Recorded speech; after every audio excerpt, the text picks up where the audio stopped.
Rebecca Ferguson sits across from me before her photo shoot with the envelope. Her sandy blonde hair is loosely tied back and she's wearing an oversized comfy flannel shirt with dark trousers. Between us, two laptops, a virtual setting, but the accomplished actor makes it feel as though you are in the room with her. The same can be said for Juliet Nichols, the emotionally conflicted character she portrays in the gripping Apple TV Plus dystopian drama, Silo, where civilization has migrated to a massive underground bunker. Her vulnerability was the most important moments for me because the strengths of the character are uninteresting, they are already shaped, she says. What I found interesting is why she is uncomfortable with people. Why is she scared when people are too close? Ferguson, who also serves as an executive producer of Silo, found her answer in Juliet's heartbreaking childhood.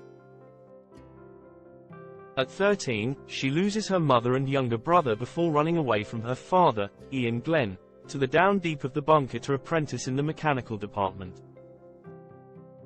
I studied a lot of grief and trauma because she loses her mom at an early age. When we understand this character, she is very lonely, says the Swedish native. Her trauma, it's nearly claustrophobic and weighs you down, which I try to embody in her when people get too close. It's like this injection of fear. Juliet's discomfort around others is put in the spotlight when she's plucked by the powers that be to fill the role of sheriff following the death of the former top officer, David Oyelowo. She accepts, on the condition that she can fix the failing generator down below before something catastrophic occurs.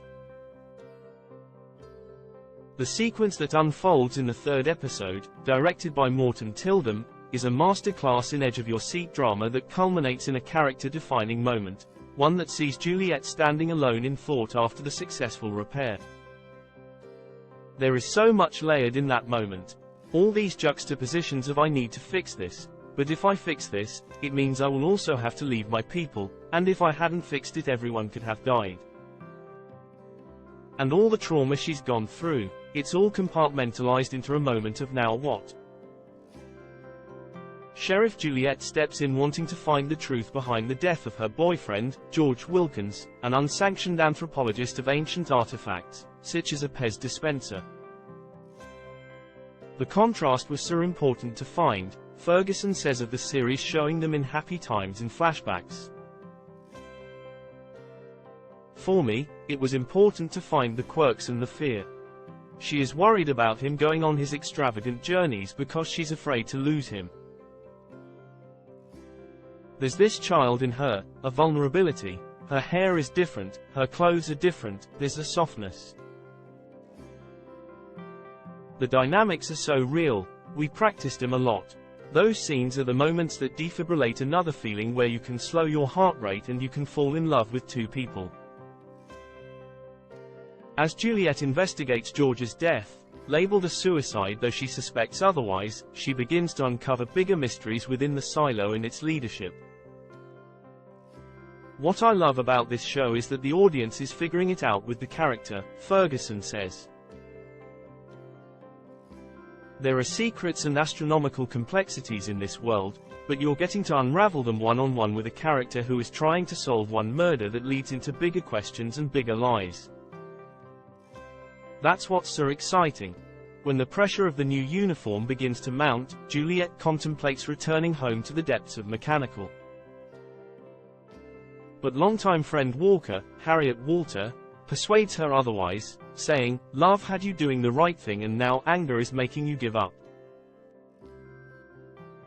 Ferguson remembers first reading the scene and thinking it was too sentimental. Something can read differently on the page, but then we sat down and someone said this is one of the most pivotal, most important moments for Juliet's journey. It's the change in realizing this is not a story just for her selfish needs. This is a moment where it's about the bigger picture. It's about doing the right thing. It's really a beautiful and powerful moment for her. When asked if she thought of Juliet as a savior, Ferguson demurs, saying, "I don't think I was supposed to look at her that way." It would have made her a hero in her journey, and that's not interesting. She doesn't start off as a hero. She's powerful and a bit of a badass, but she has vulnerabilities, grief and fear. That's what's interesting. Juliet is constantly faced with hinders, and every time she solves something, another hinder. It's like building a bridge and it falls and you have to build another one and another one. She doesn't give up.